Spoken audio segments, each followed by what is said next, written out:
Hi guys, welcome everyone to the Slam Poetry and Non-Fiction Journalism Bootcamp Info Session. So my name is Yanin Chai and I was a 2019 Inky Shadow Judge and I'll be moderating the info session today. So just a reminder that if you have any questions, please pop them in the chat box and we'll be able to answer them in the Q&A section at the end. On behalf of State Library Victoria, I'd just like to acknowledge the Wurundjeri Woi-wurrung people, the traditional owners of the land on which we meet today. I'd also like to acknowledge the traditional lands of all the Victorian Aboriginal clans and their cultural practices and knowledge systems. We recognise that the State Collection holds traditional cultural knowledge belonging to the Indigenous communities in Victoria and around the country. We support communities to protect the integrity of this information gathered from their ancestors in the colonial period. We pay our respects to their elders, past and present, who have handed down these systems of practice to each new generation for millennia. This program has been made possible with the generosity of Sir Peel's Foundation and the JTM Foundation. Now today, I'd like to welcome to our panel two wonderful authors, Leah Jean McIntosh and Maxine Beneba-Clark. Leah Jean McIntosh is the founding editor of Liminal. And since 2017, Leah has published art, writing, and interviews by and for Asian Australian artists. She has founded national literary prizes for minoritized writers and co-edited Collisions by Pandora Press, and a collection of fiction by First Nations writers and writers of colour. And Maxine Beneba-Clark is the author of 10 books for adults and children, including the short fiction collection Foreign Soil, the memoir, The Hate Race, the poetry collection, Carrying the World and How Decent Folk Behave, and the picture book, When We Say Black Lives Matter, and Poetry is Her First Love. So let's get started with some general questions for both authors. Now, first question, I guess, what were the influences that help you get started as writers? Leah, you want to start us? What are the influences? I really loved reading in high school, but I really never considered writing. And I actually really wanted to become an English teacher, and I still do. I just have a few more things to do before I do. But there was a moment in university when I met the essayist Chris Kraus, and she said, just in terms of writing, if you put it out there, it will travel.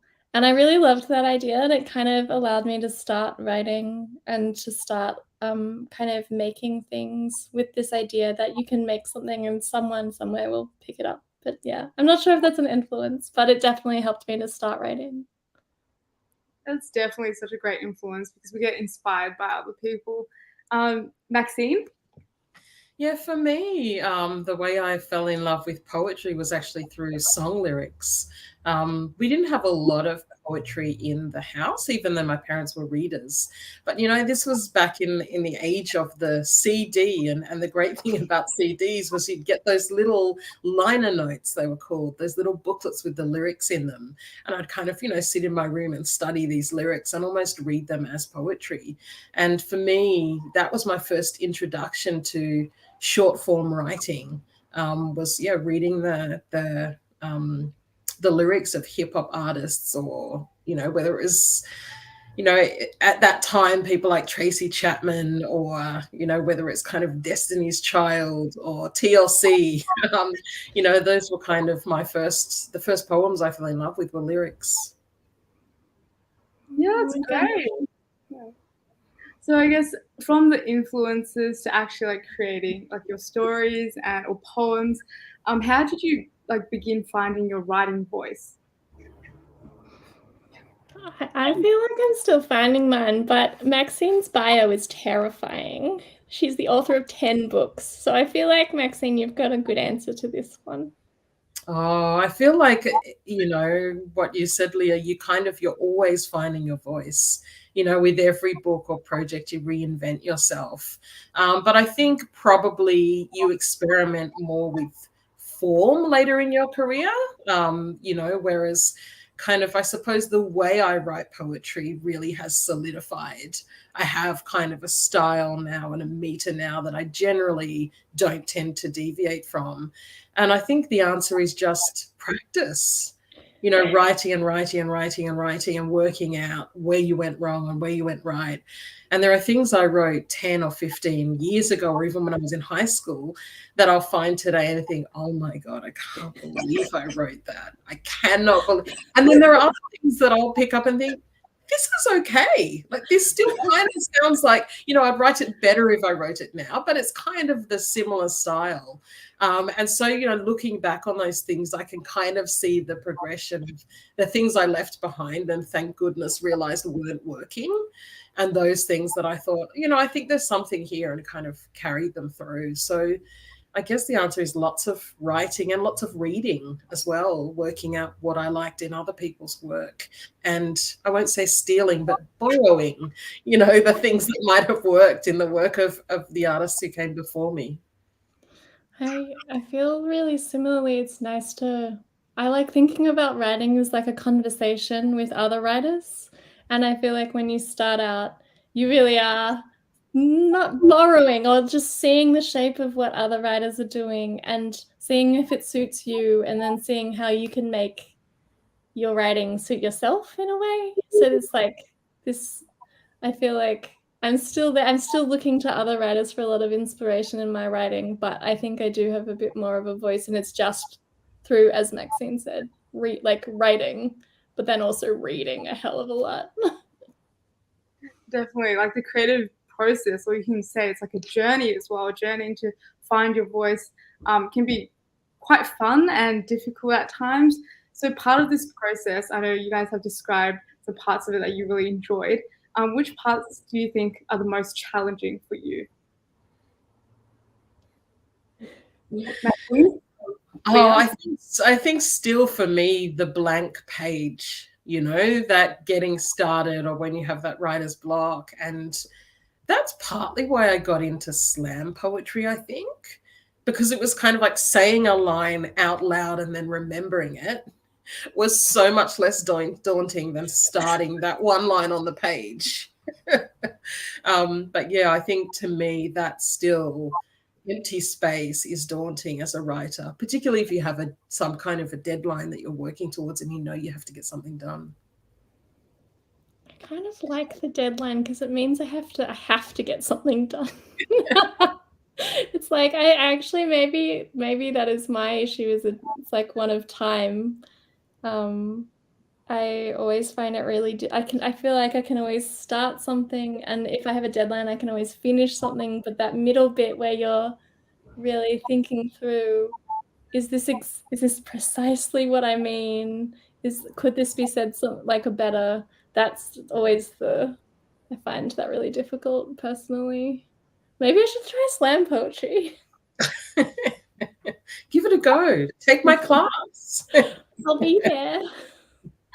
Yeah, definitely, creative writing is really difficult. We just had our creative writing assessment today, so that was pretty daunting, and that was a deadline that we had to meet.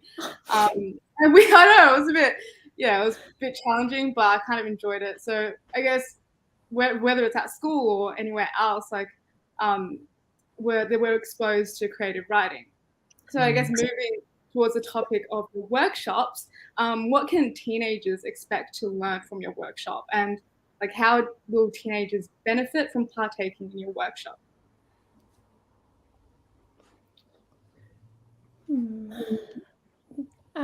I feel like as a teenager, nonfiction always seemed, I'm teaching nonfiction and journalism, but it always seemed so dry.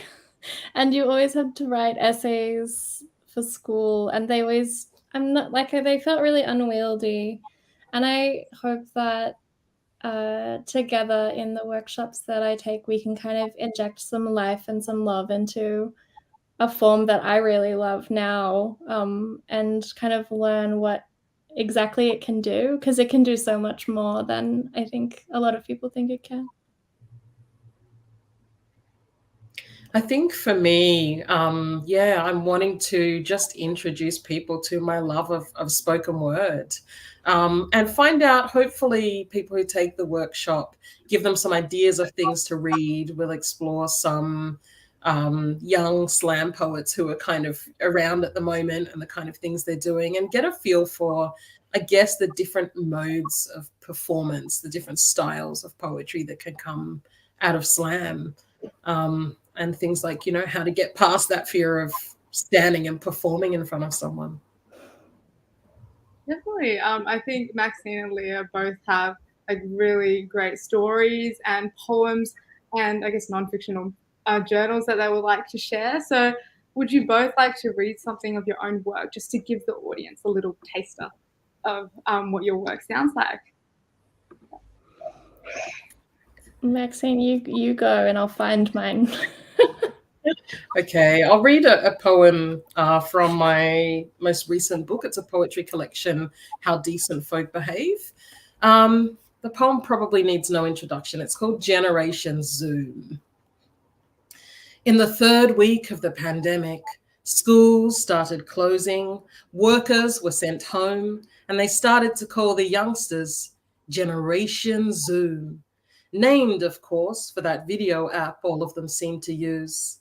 Logging in for FaceTime, completing maths lessons online, dancing TikTok feeds on loop, and everyone was asking, what on earth will become of WhatsApp's children?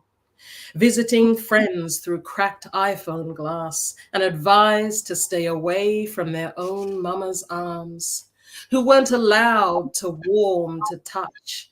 Because don't you know, there's a virus going round, and less is love, baby, less is love. Parented from 1.5 meters away. What hope the future when a whole generation grew up this way? Socially distant, quarantined, and self-isolated. No giggly schoolgirl notes tucked into the pockets of square-checked tunics, nor the exquisite stomach churn you used to get when someone you liked stood close to you. But Generation Zoom. They saw the neighbors from 2 doors down slip a note in the letterbox asking if they still had food.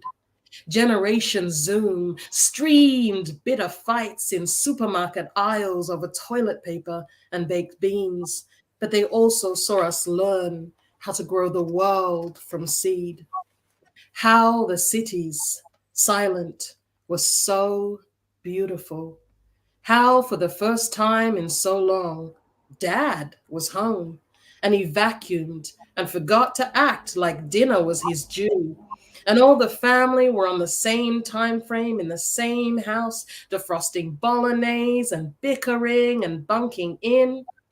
Elijah's boyfriend was finally allowed to phone, even though Mom was still confused about the whole gay thing. Because don't you know, there's a pandemic going on, and love is love, Ma. Love is love. See, in the end, we'll be okay because Generation Zoom grew up today. Learning stocks can be lost as fast as accumulated, that health is wealth, and love is gold, and life will find a way. Wow, we can all say that was just a magnificent piece of like poetry. I think Maxine really captured like the essence of like the COVID generosity, the generation of humor, like turmoil and beauty.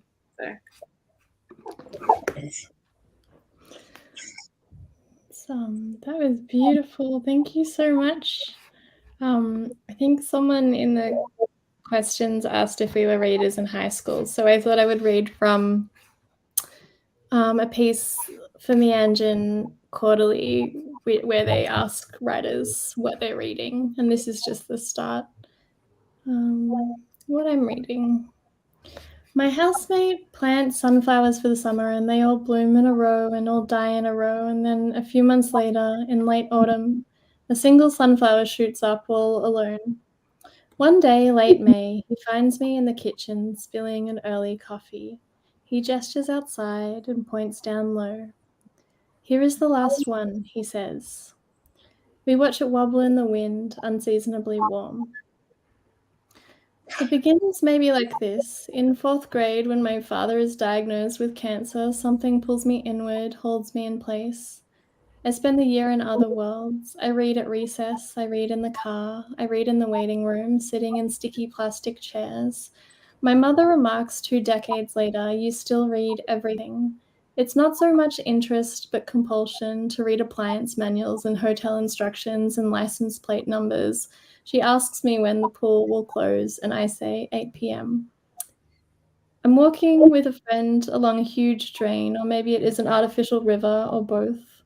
Sometimes we see ducks and ducklings there, and once an old office chair stuck in algae. He says, "Last week, I watched a time lapse of the world collapsing." He clears his throat. It set me back a few days. I want to ask him where I can watch it, but I don't. He says, "The world is ending, it's true. At the same time, we hold so many truths. I woke up each morning, I make coffee, I work. To do this, I have to ignore in many ways that the world is ending." He sighs, but also the world is ending. That's all. It's a fun start. That was beautiful. Thank you.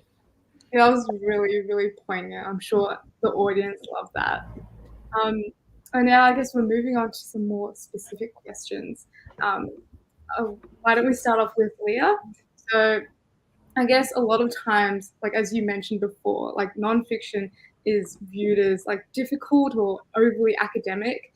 Now, where do you think this perception comes from, and what can artists do to change or challenge this perception? Just write better essays. No, I'm joking, but a little bit not. I think oftentimes we sequester, we push the essay into something that only happens in school or in university, where you kind of have to use it as a form to relay a specific set of knowledge and you have to hit certain points. And I think that's really useful and it's important, but I think there are other ways in which writing life and writing truth can be done. And I guess, yeah, I feel like it's a nice way to be able to write yourself, and think through what it means to be a person, and it doesn't have to sit within that kind of expected like way of writing that is proposed in specific academic spaces, if that makes sense. Yeah, definitely. And let's say like you had like this toolkit for nonfiction writing or journal writing. What would you say are the essential items that you'll put in there? And do you have any rules or guidelines for writing nonfiction? I think especially for nonfiction, there's this really incredible interview with Joan Didion where she kind of pulls apart what the difference between fiction and nonfiction is, and she thinks through nonfiction as sculpting. So I guess the main thing in a toolkit is like a notebook or the notes app or just a page where you drag in things that you'd like to write about later, so you can kind of figure out how to slot them all together. And I mean, I have all of those things. I have too many notes in my notes app. And yeah, because my memory is not as good as a slam poet's at all. I could never. But just like how to pull all that stuff together so that you can sculpt it into something. I think, yeah, a notebook is like just the perfect tool to amass all that information so that you can then go and make something really beautiful. Definitely. And I think you can use that to craft like so many different stories and ideas. So I guess if you had 3 words that, well, to describe your writing style, what would these words be? Oh my, It's a really good question, but a really hard one. I'm quite a slow writer, and I'm very picky, so I would say slow and careful and a little bit fragmented. Yeah. I think that's great. And like with your writing, what kind of relationship do you want to establish with your audience? I think my favorite kind of writers are people who bring themselves to the page in a really generous and intimate way, regardless of what they're writing on. And they kind of bring you into the piece, not saying, "How dare you didn't," like, "I can't believe you didn't know this." More like, "Hey, how about we learn about this together?" And I really love that. So I'm always trying to create that kind of space where I can connect, or like a reader could understand that I'm also a person behind the page, if that makes sense. Definitely. Absolutely. And I think the sense of intimacy that you kind of brought up would also apply to slam poetry as well, because you actually have like an audience right in front of you where you have to establish a rapport with. So moving on to Maxine now, got a couple of questions up my sleeve to ask you. Well, first of all, what part of slam poetry really attracted you? I mean, you talked about the music, but in particular with poem, and is it the performance aspect or is it writing poetry? Um, yeah. I think initially what attracted me to it was the democracy of slam poetry. You know, that when I had, I came to slam poetry actually in my early 20s, very early 20s. And I was at university and I was studying creative writing and I was trying to, submit things to literary journals and, being rejected all the time and not being able to get any feedback, kind of thinking, what's wrong with this work? I don't understand, why I'm having so much trouble. Of course, now I know that not many people in their early 20s are actually getting published. But at the time, it was kind of, okay, I want to share this work with people and get some feedback. Where is a place I can go to actually do that? And I discovered, slam poetry. I was living in Sydney actually at the time. And just the idea that with a lot of slam poetry events, there's an open mic section. You might have a headliner artist who's someone who's quite experienced, and then you might have half an hour to an hour, sometimes even an hour and a half of literally an open mic, and you get up to 10 minutes at the mic. Sometimes you get 3 minutes, depending on the event. And so it just seemed like this really democratic way to share work with people, where you would get a room full of, at least 90% of them are guaranteed to be strangers, apart from the people you come with. And you can literally see people receiving your work. So, as a writer, as someone who publishes books now, I think one of the disappointing things is you put it on the shelf and you don't get to have that conversation afterwards unless you're doing a literary festival event. But at a slam, you can kind of perform your poem, and even if you don't come first or go through to the next round, someone will come up and say, oh, I like this bit about that poem. Or you can actually ask someone, look, what do you think worked? What do you think didn't work? And it just seemed like that, that act of standing on the soapbox. There's this place in London called Speaker's Corner, where it's literally just people ranting, anything they have to say, they get on the soapbox and say. And it seemed very much like that to me. And so I think that's initially what attracted, was I can share my work. There's no gatekeeper. No one's going to say it's not good enough. And I can get some feedback at the same time.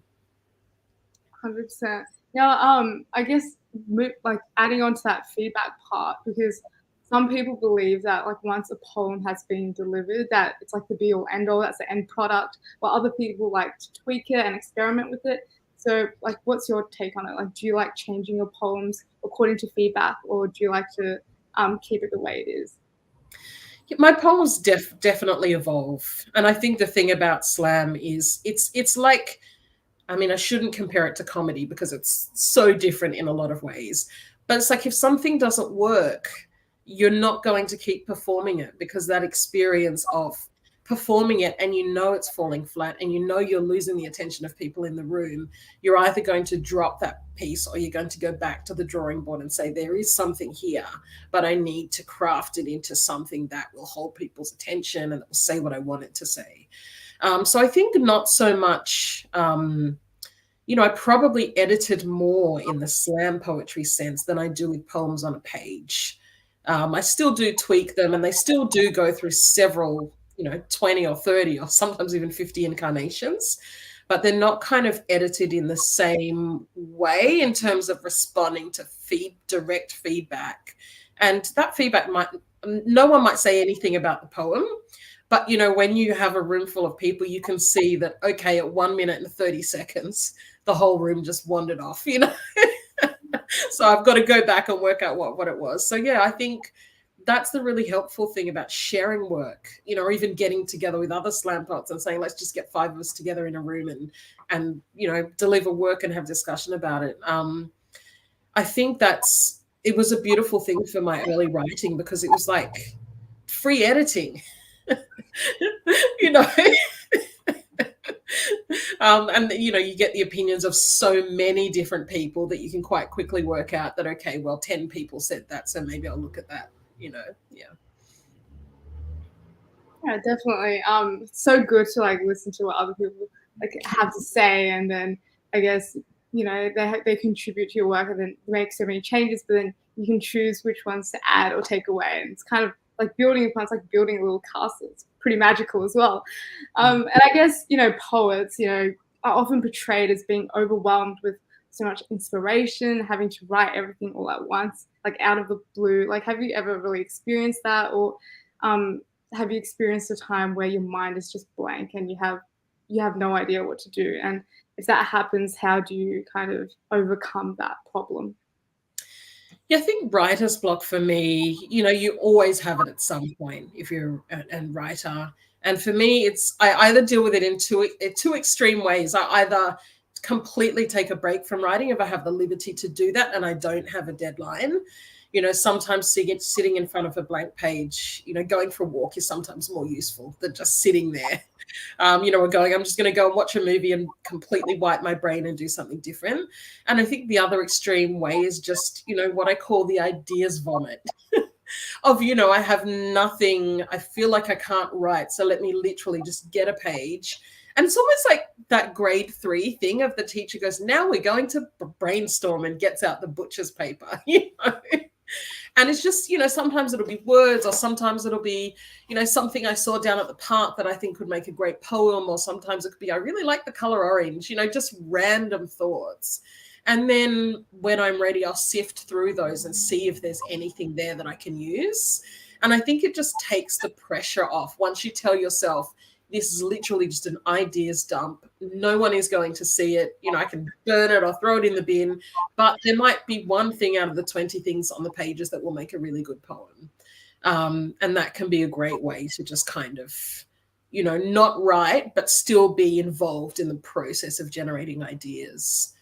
So I tend to kind of go between the two. I think if I have a deadline, I'll do the dump, and if I don't, then I'll kind of take a break and just go, what, maybe it's not going to come today. Yeah, great. And Leah too, do you have like a similar approach to Maxine, or do you have a different way to combat writer's block?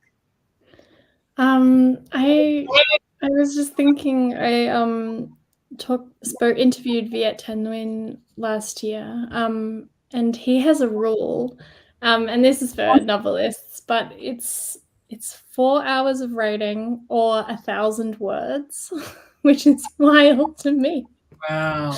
But I know, I was like, there's a reason why you've won every literary award. But I really like it. I really like the idea, because I'm currently doing my PhD. It's just like, you have a set amount of time, and at some point, if you can't do it, you can't do it, and you like go for a swim or call a friend, or sometimes I will talk. I have quite a few friends who are writers, and sometimes I will be like, can I pick your brain about this idea? And they're always so kind. So yeah, I guess my answer is just have some nice friends or go for a swim, or both. That's great. And I guess I have just another fun little question for both of you. If you had to choose an animal to represent your poetry, or like your poem or your essay, what would it be and why? Wow.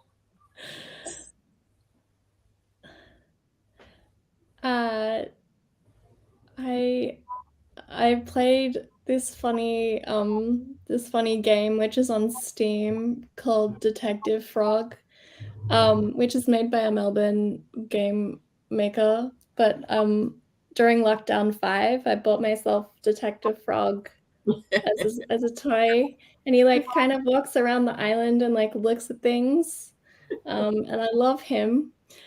I didn't think I would ever show anyone this, but I think I do like the idea of my process being an animal that like walks around and looks at things and then pieces things together. Wow, that was a stressful question. That's so Such a great question. I would say a wombat, because they look so cute and cuddly, but they're vicious. And I feel like that's what I try to do with a lot of my work. It's kind of like, come in, this is lyrical and, you know, milty and beautiful, but now I have something to tell you. I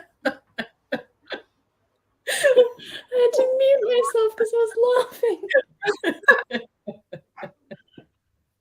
Oh, that perfect. Thank you for that question. loving these animals.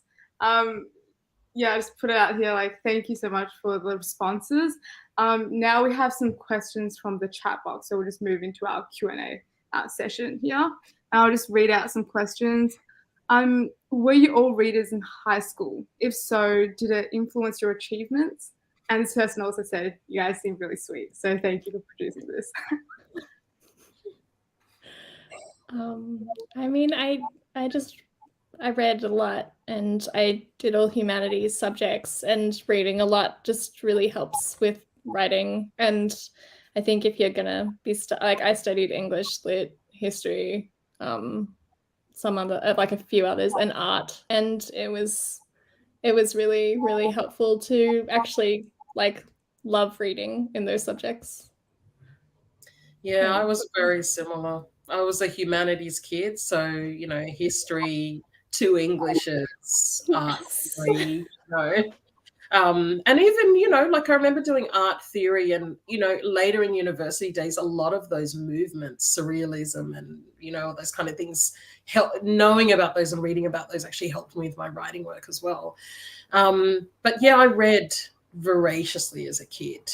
I mean, I wasn't actually reading anything that was extraordinary or, you know, above my, you know, I was reading in primary school Judy Blume and the Babysitters Club, and in high school I was reading, you know, Sally Morgan and Melina Marchetta, and, you know, and then studying Sylvia Plath and Keats and the stuff we had to do on our syllabus. So I wasn't actually reading particularly widely because it wasn't this glorious internet age where you could just Google books, you know, books on a certain subject and order them.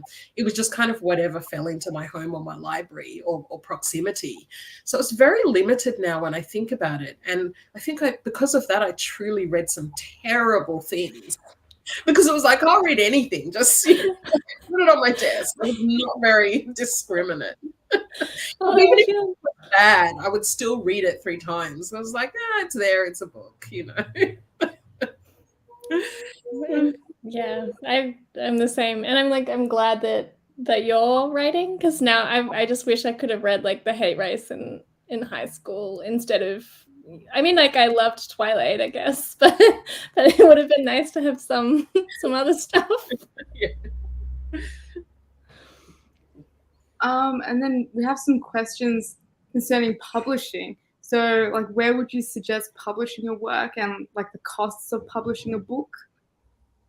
For young writers, 100% VoiceWorks magazine. They are incredible. Anyone who submits gets like feedback, and they publish writing for people up to the age of 25, and it's like one of the coolest magazines in Australia. I would say definitely check it out. My first poetry publication was in VoiceWorks magazine. I think they came to our university and just came and gave a talk and said, we'll do an edition with all of the, you know, poets from your university or whatever. So that was incredible. And literary magazines, but I think for young people, definitely look up VoiceWorks and Express Media, which VoiceWorks is under the Express Media banner. Express Media is, particularly for young people. I was also publishing in the university newspaper. So for those of you who are going off to university, there's usually a university paper that you can send things to. And I think also, maybe, I mean, I was probably a bit older, but I also started a poetry blog, which I was writing for about 6 or 7 years. And I was publishing poetry on that way too often. Like I would put first drafts up on there and, take them down months later when I realized how bad they were. But no one at that time was really reading it. And then I'd be going to poetry events and reviewing the poetry slams that I went to or talking about what happened. It was kind of like a mix of my poetry and stuff that was going on in the slam scene. And weirdly enough, I only got, maybe a couple hundred readers a month, most of whom clicked out within 20 seconds because they got there accidentally. But then once I started publishing bits and pieces and you're sending things away, I would then start to link, say, here's a poem that I want to publish. This is my blog, check it out. And I would notice that people would then go and have a look around. So it was really useful in those later days when I hadn't published anything and I needed some kind of proof that I was engaged in the writing world and wasn't just a random person who decided to write one poem. And those online spaces, Instagram or Twitter, sometimes these days I post poems on Instagram or Twitter first. In fact, I think one of my most read poems is a Twitter poem, just because someone famous happened to retweet it in some random act of serendipity. And yes, I think find the spaces that are not necessarily moderated or mediated by gatekeepers, to try out your thing, but also be aware that, as they say, the internet is forever. So you don't want to be putting too much work on there that can then, later on you think, oh, I wish I hadn't put all those poems out there. And I think once you become more sure of your voice, definitely literary journals like Liminal, that Leah founded, have great value in terms of getting feedback and getting works out, one by one. Definitely. And then for those who, I guess, wants to get more into slam poetry, or at the first stepping stone into slam poetry, where do you think they should start? Should they start with watching slam poems or? The Google slam poetry rabbit hole is glorious. So, once you listen to one, it's like any kind of thing that you look at on YouTube. Once you find someone you love, that will lead you to someone else you love. And even now, that's how I discover a lot of my favorite poets, is seeing them read something on YouTube and then going and buying all their books. There's just something about someone reading their own work that really hits me every time, particularly as, I think slam poetry lends itself to the personal. Once you have your body on stage, you're more often than not telling a story about yourself or that shows your character in some way. So I think, I don't know if that answered the question or not. Sure. Slam poetry is great. I also do a bit of slam poetry, so just huge shout outs. Everyone, sign up to Maxine's slam poetry workshop. Will be great. And then for Leah, essay writing, journalism, amazing. As someone wants to ask you, what courses in university would you suggest to take to get into journalism? There are journalism courses, but you can also do a Bachelor of Arts, and there's also media and comms. But I actually, if it's any consolation, I just studied literary studies for my bachelor's and my master's, and I get published in newspapers and magazines just off the back of my work. So courses, while they're very helpful and wonderful and allow you to meet incredible people and learn from also very great professors and tutors, etc., aren't always super necessary to become a journalist. It's just there are always so many different pathways to things. But yeah, I would recommend just researching the journalism courses at any university that you want to attend, because they will generally be there. Great. And for both Maxine and Leah, like what are some websites or tips just to like help get the juices going? Like any cool like tips to get the creative juices flowing and everything?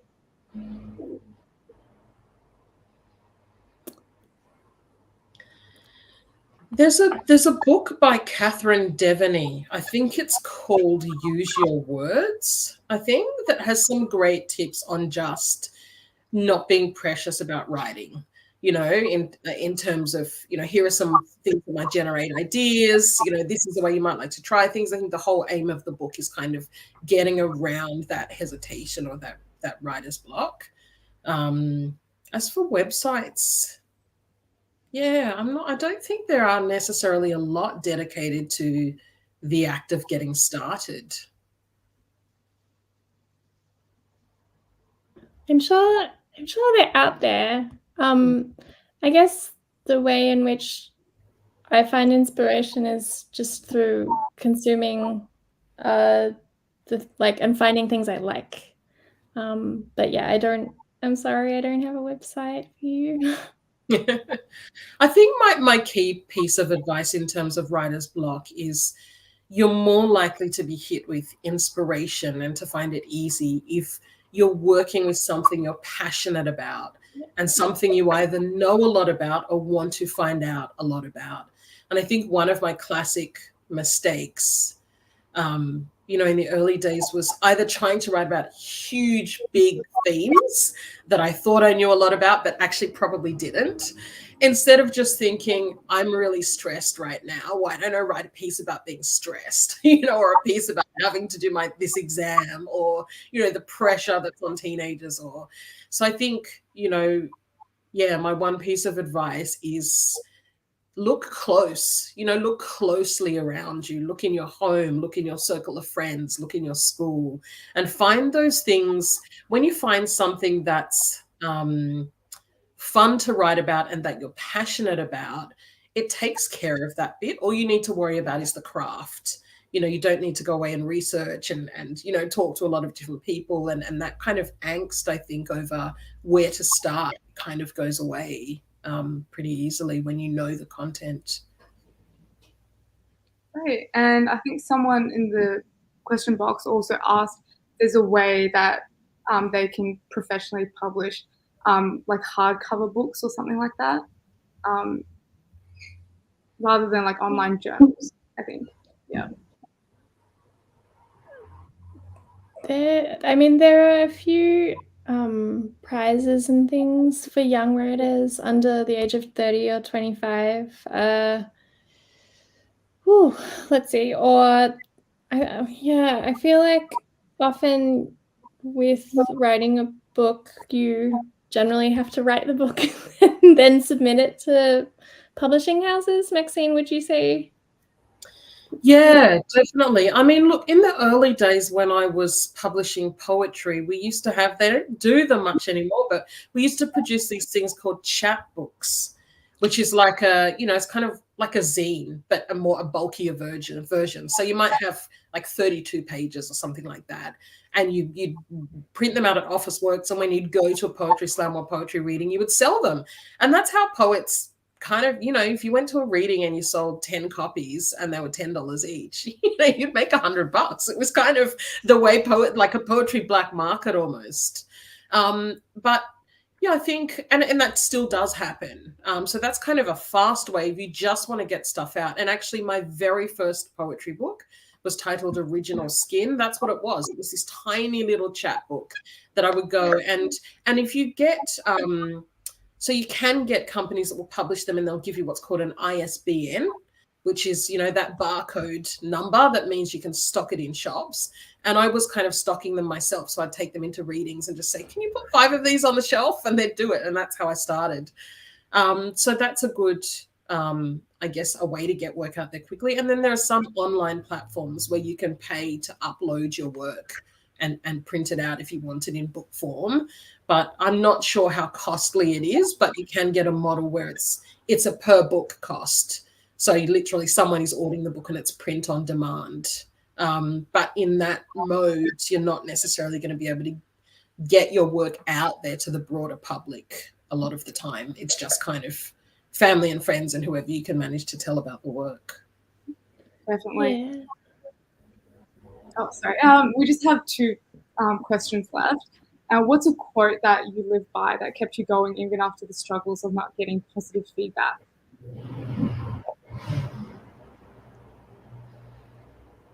Might be a bit hard to think of one on the spot. I have quotes above my desk, and none of them are appropriate. But one of them is from this book by Saidiya Hartman, and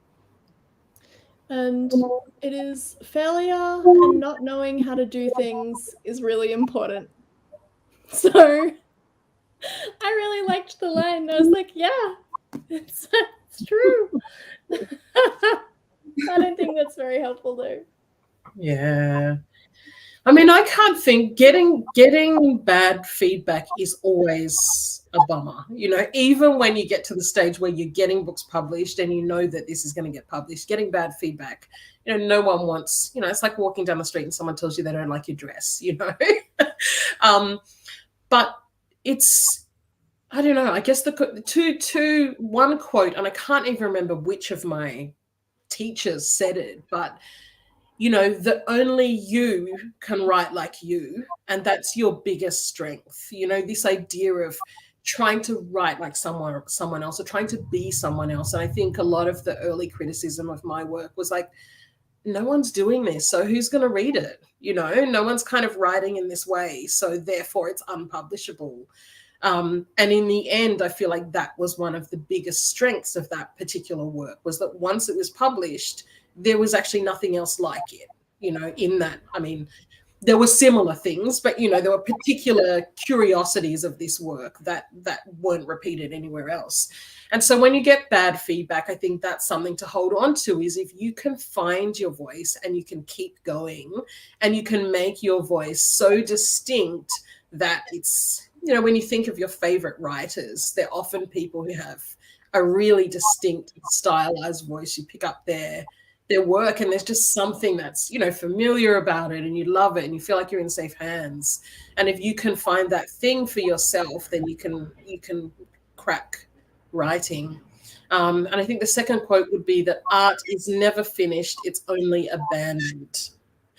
So this idea that you try and make everything perfect, when actually, if you're working a poem, you could work on that poem forever. And there comes a point where you just have to kind of step away and go, you know what? I'm abandoning it now. It belongs to the world. Definitely, that leaves us on a really inspirational note. And we've also heard Maxine and Leah's wonderful stories and poems. And someone just wanted to ask, what are your writing social media accounts, so we can find some more creative inspirations from you guys?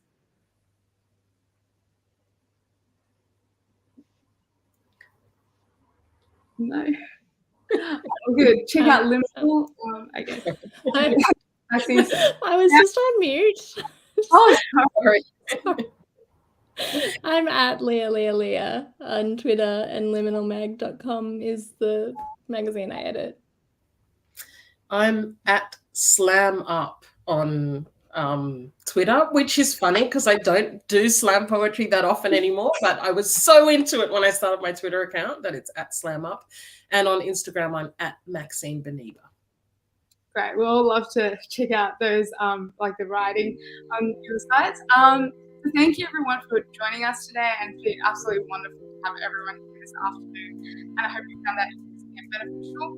Now, Leah's workshop starts on the 24th of May, and Maxine's workshop starts online on the 26th of May. So to book these workshops, just hop online and check out the State Library Victoria website.